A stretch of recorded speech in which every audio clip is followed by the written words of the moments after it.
We're live. We're late. YouTube wasn't working. All kinds of things going wrong, but we had options and we kept exercising options till one worked. So we're here, we're live. And we don't even know if YouTube's working. So yeah. I'm going to try to get us here. So we can see, and we'll watch and see as people join. But oh my goodness, that was weird. Yeah, it was very weird. Oh, somebody's joined. Was that you? No. No.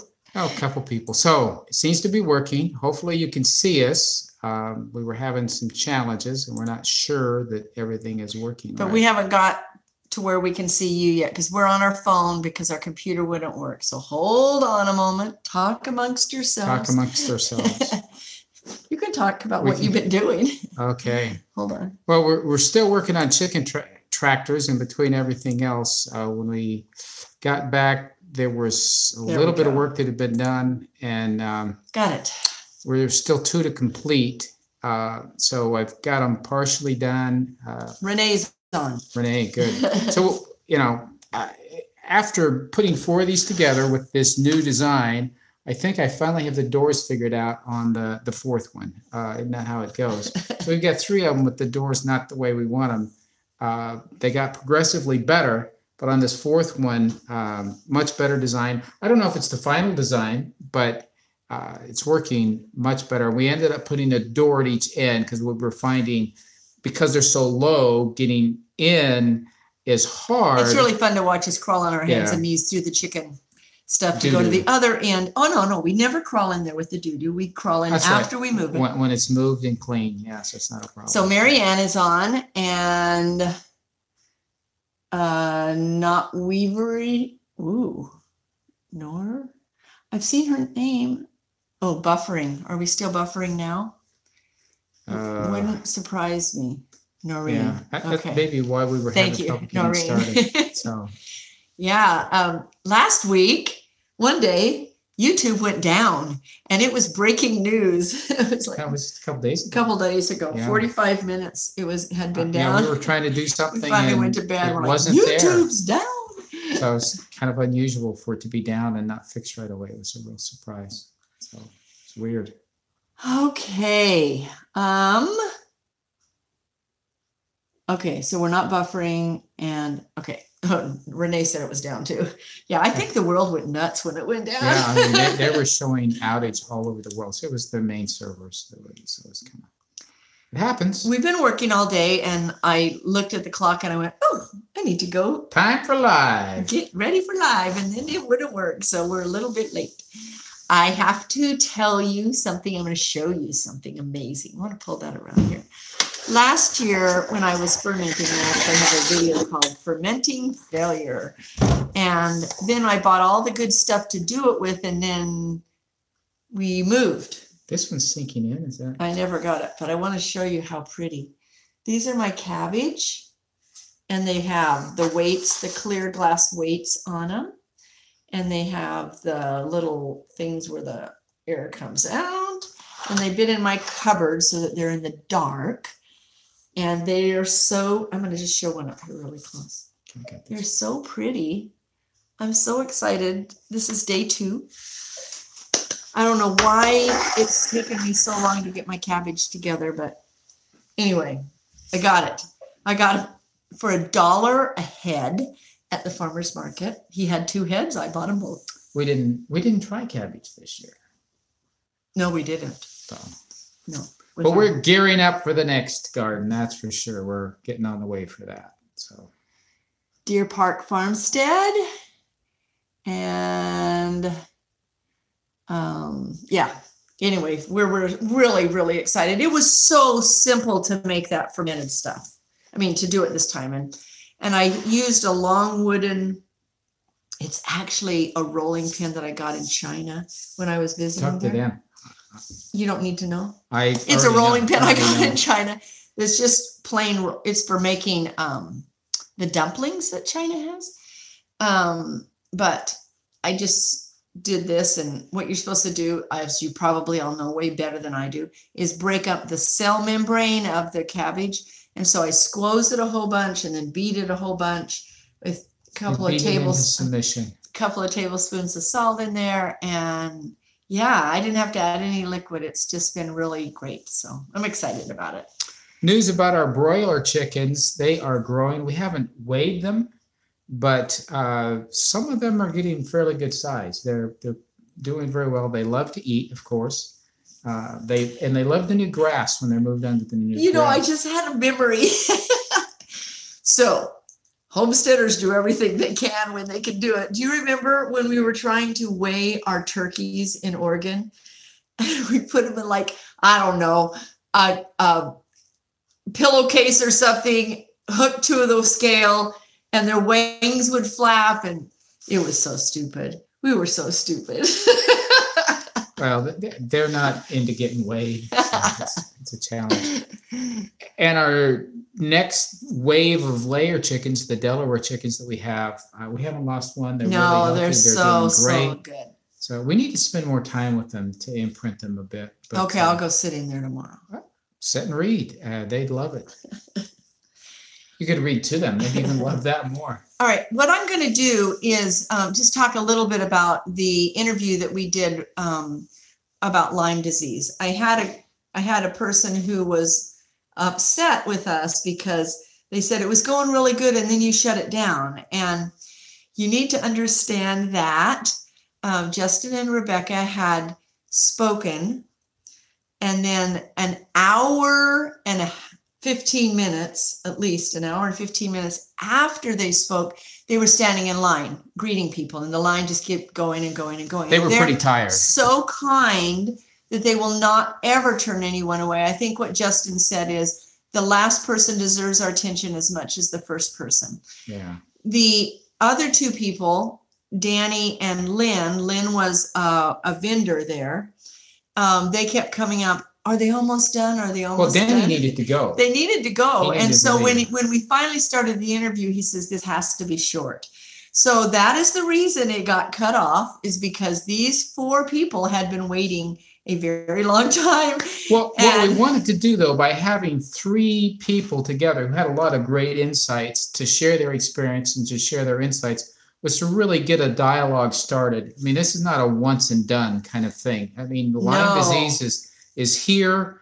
It is a big deal. If you contract it, it can be pretty devastating. The people that have talked since I put that video out, and the amount of people that have it or a family member has it, someone gave us, if you go down the comments on there, there's a website that they sent me to that shows the states that have it the most.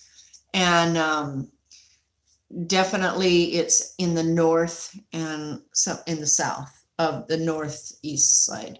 So we really wanted to make some awareness, because not everybody is fully aware of Lyme disease, the challenge that it is, what the outcomes are, what you can expect, what you're going to go through. And by going through the disease itself, but also the process of being diagnosed is pretty challenging. Right. Not a lot of the tests aren't as effective, and a lot of the medical professionals they don't know enough about it that they really question, are you just being lazy? You just making up these symptoms? I mean, they get that kind of thing a lot. So it doesn't always get diagnosed like it should. And that's been the experience of all three people. All three of them were told it was in their head. Yes. Yeah. Yeah. And so, we're not fabricating that. But I'm not down on the medical folks. They don't know. And they're trying to deal with what they're seeing, what they're observing, the way the questions are being answered, what they're finding as they run the tests. A lot of chiropractic doctors are becoming functional medical doctors. They go through as much training as a medical doctor, so they're becoming functional doctors, and they will listen to you. I'm just going to go over a few of the things that were said. I know that Rebecca has made some comments and answered some of the questions on the video as you go down, so go back and read some of the comments. Lynn said that she uses what's called Lyme Plus. I went on Amazon and I found one called Lyme Plus. It's by DESBIO, DesBio. It's $29 and it's a dropper. That's the one where she said she takes a dropper full in the morning and in the night, and that she's been bit twice and it hasn't affected her.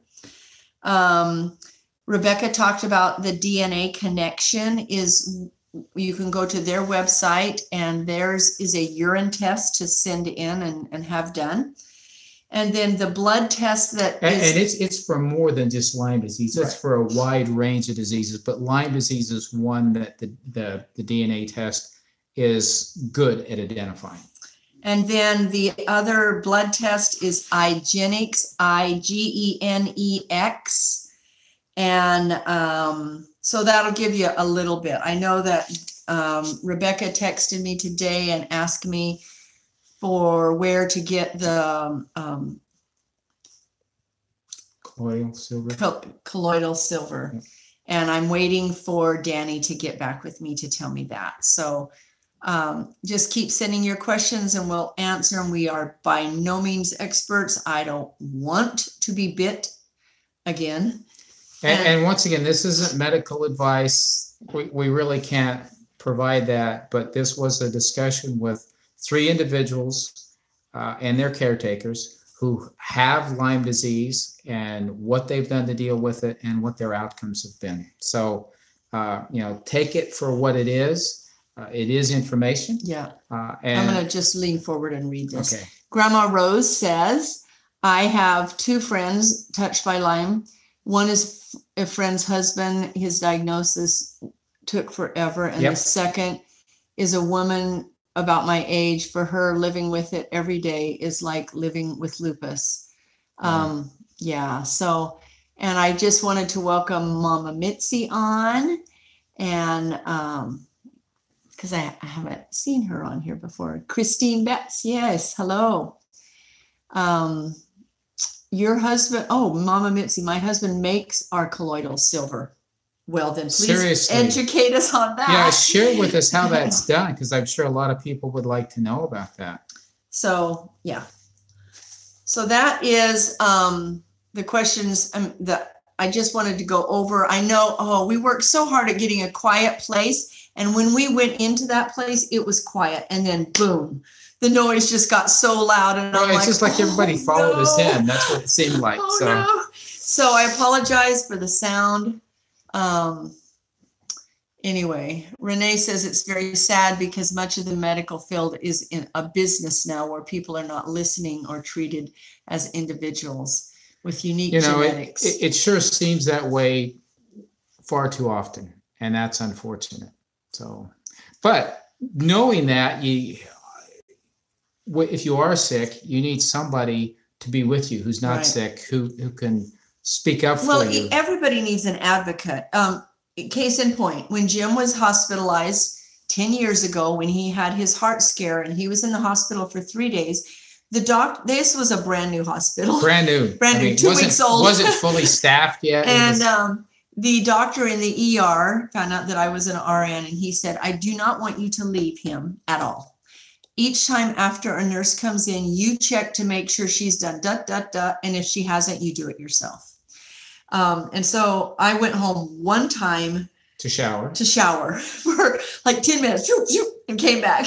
Otherwise, I was with him, and I had to do things like wipe the old nitrogen off of his chest before you put the new nitrogen on. They would just come in, take off the nitrogen, and plaster the new stuff on. They were understaffed. There were nowhere near enough nurses to take care of what was going on. And so we understand what was happening, but if Brenda hadn't been there, who knows? Especially because you didn't even need the nitrogen. Yeah. Because they were treating him for a heart condition that he didn't have. Right. So it made him feel 10 times worse. Yeah. So, it's very possible I could have come out of there, not come out of there, if Brenda hadn't been there to advocate for me and to watch out. So that's part of it. Whether it's that type of a situation or something with Lyme disease or whatever. There needs to be somebody there watching out for your best interest, because you can't always guarantee it's going to happen. So apologize for leaning forward. It's the only way I can read over here. Mama Mitzi says, you can get plans to make a generator to make it with online. So, okay, I'll look and see what I can find, and I'll put it on. Share that. I'm sure a lot of people would like to know about that. IFM Institute for Functional Medicine has a website where you can locate them by zip code. Locate the functional medicine people. Okay, perfect. Very good. Who knows? I'm assuming functional medicine you have to pay out of pocket for.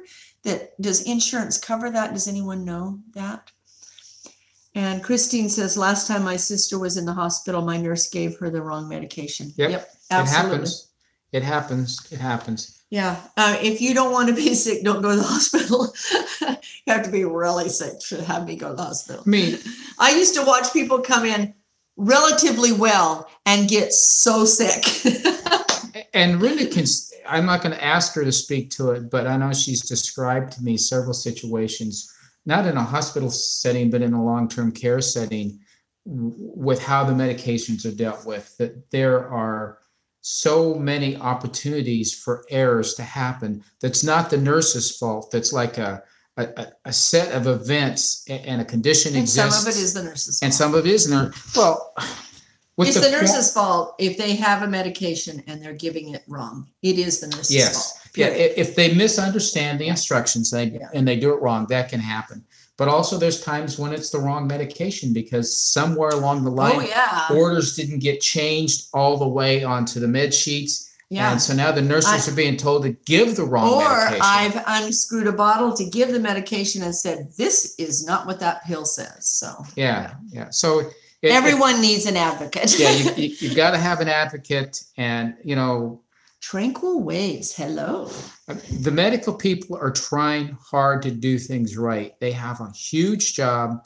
It's difficult, and so many facilities don't have enough people to take care of everyone who's there, either because they aren't funded right or they're trying to cut back. Now, when the administration is trying to save money, that's a problem.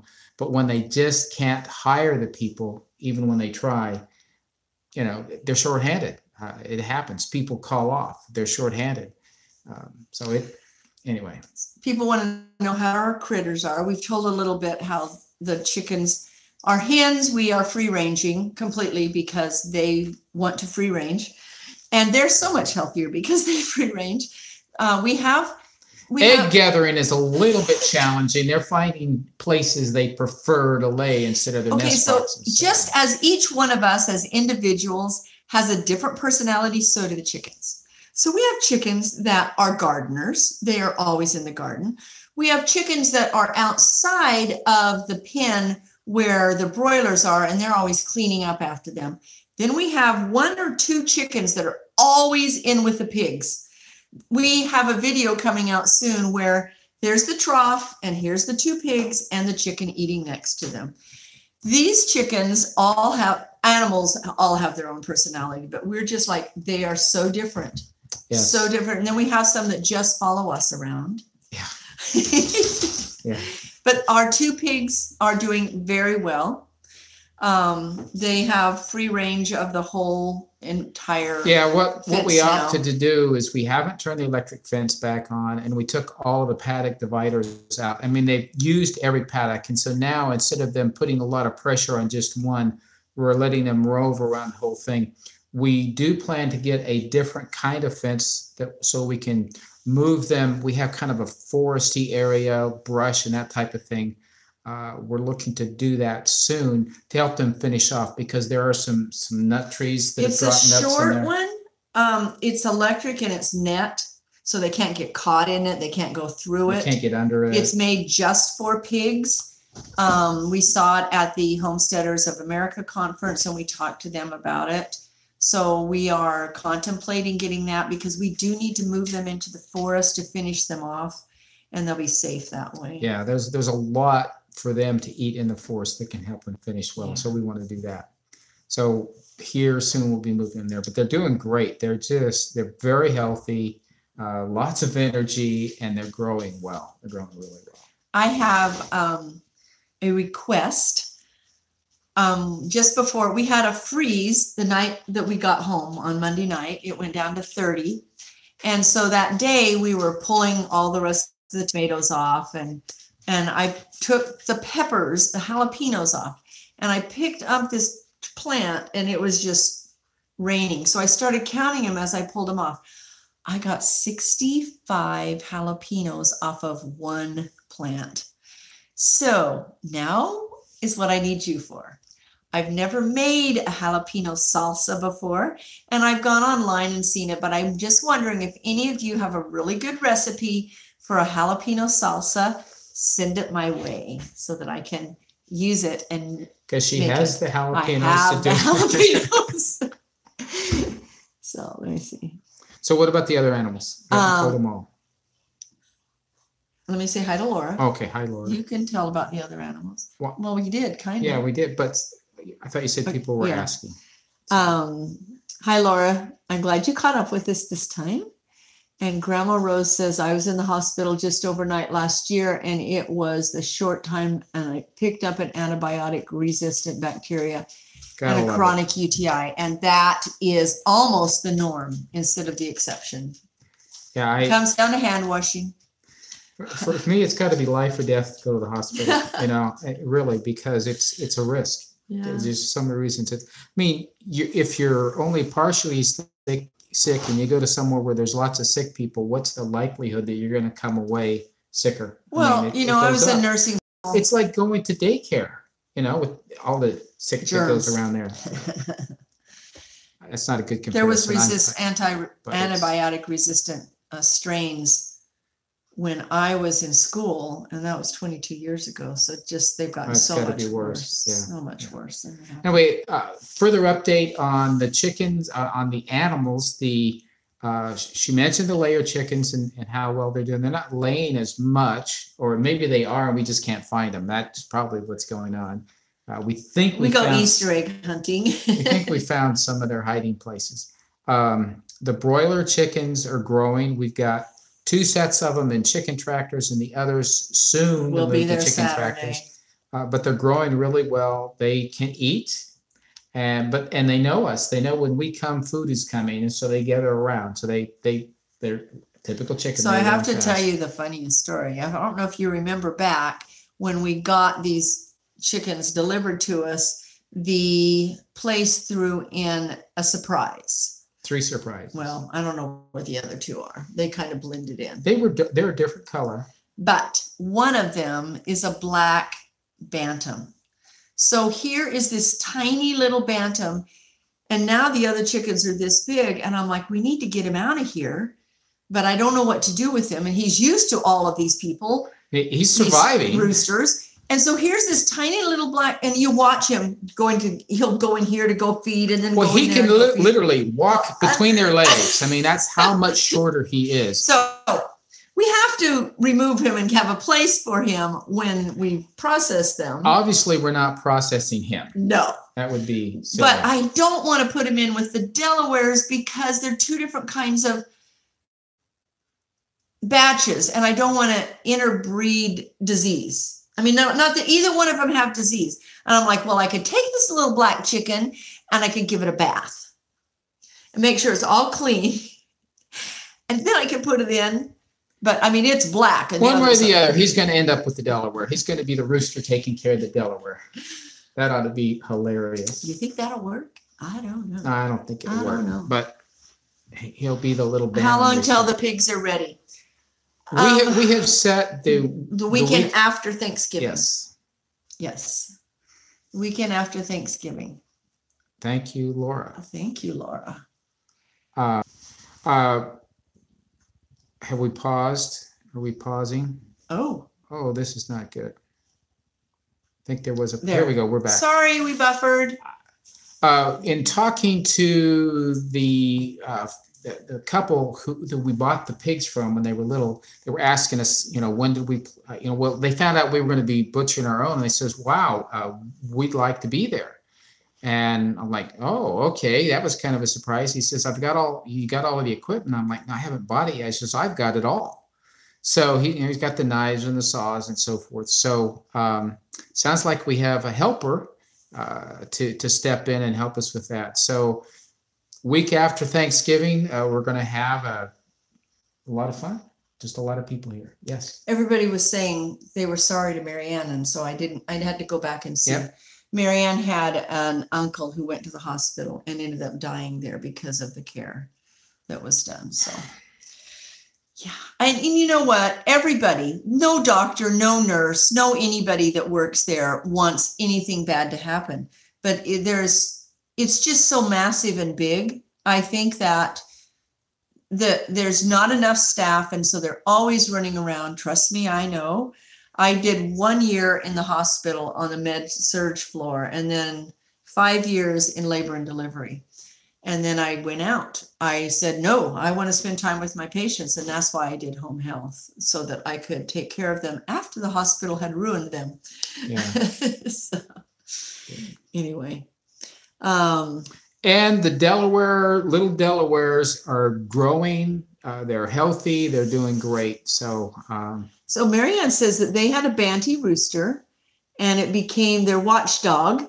No one came out without him telling us. Okay. That'll be good. We're going to keep him. I mean, he's just cute. He's part of what we're doing. So yeah. It's great. So, we started late, and we usually keep this right to a half an hour. I'm just going to check comments here. Then you'll have little half breeds. I'm not sure if he's big enough to, Yeah, I'm not sure it'll happen. Because Delawares are a pretty large breed. Yeah. If they weren't as large a breed, maybe, but okay, we'll see. I just want to tell you one of the favorite classes that Jim went to. We divided and conquered, because I went to Justin and Rebecca's in the end, and he went to one that was called Feeding the Farm from the Farm. I love the topic. It really intrigued me, and it was a great presentation. I mean, these folks have been doing it since the 90s. We bought the book. It's a family. They have 8 kids. I based on their age, I think their kids are a little bit older. I don't think they have really young ones, but they have been on this farm in Eastern Ohio since the 90s, and started small. And in fact, it was not suitable for agriculture, is how it was zoned. And they farmed it anyway. It was like a lot of 45-degree angle slopes, that kind of thing. They've talked a lot about how the animals intermingle. And so we had decided exactly what we were going to get and not going to get. Now we're like, ooh, well, maybe we'll get this and then this and then this. Well, we're doing it all slow. Don't worry about us. Their solution for the protein that a lot of the animals need is you have to have enough milk cows, so that there is enough milk for the animals you're trying to feed to provide the protein they need. That's a great protein source for your pigs. And so I understand. But, we're not going to have lots of animals. So, but having a balance, anyway, the right foods that you grow and the right foods that you produce, and very little supplementing has to go on. And that's really the approach that they've made. So it was pretty fascinating. 17 years in the hospital and home health case manager. Yeah. Home health case manager here for 10 years. Yeah. So, or at least 10 years. So, on this Lyme disease topic, we're going to be back to it from time to time. It's an important one. It's a valuable one. And as we get more insights and more information, we're going to be sharing that. Well, interestingly enough, this person who shared, one of our viewers who shared the web page that showed where to go to, where the Lyme disease is. It's all on the East Coast, except for Northern California, Oregon, and Washington. We did not even know it, and we were in the forest constantly. Yeah, we never saw a tick. So, never got. So the disease is there, but there aren't as many ticks, maybe. I don't know. Could be. I don't know. So. Anyway, we appreciate everyone coming. We hadn't done a live. We kept thinking we could, and I guess somebody else did a live from there, so I just didn't know if we'd have good enough. Well, if you have the opportunity to go to Homesteader of America conference next year, I just want to say we're sad because it's at the same time as the Mother Earth News Fair that's close to us. And we've only gone to one Mother Earth News Fair, and we really loved it. But even though there are good classes at Homesteaders of America conference, the big thing there is the networking with each other. The sense of community, it's almost sense of family. I mean, a lot of people made those kinds of comments. Everyone walked away with this heart full of love. I mean, truly, it was just this amazing feeling that everyone tried to put into words. It's small enough and intimate enough that works right now. I don't know if they'll continue that as it gets larger, if it does. But at the same time, the people who are running it, that's their tendency, and the atmosphere is there. The people who are participating create a kind of an atmosphere. So a lot of good friendships are caused there, but a lot of good information. And he had a really good time at the pig place. Yes. All right. Well, let me just see if there's anything I need to answer. And thank you for your thumbs up. And we will see you next week. We're not planning to go anywhere for a while, for a long while. So we will be here, and we appreciate all of your help. And I'll try to put some of the information. I'll go in after this is uploaded and put some of the information underneath so that you can see. I'll try to get that website that talks about where it's located and stuff like that. Thanks so much. Thanks for being here. Take care. Bye-bye. I don't know how to turn it off. Oh, there you go.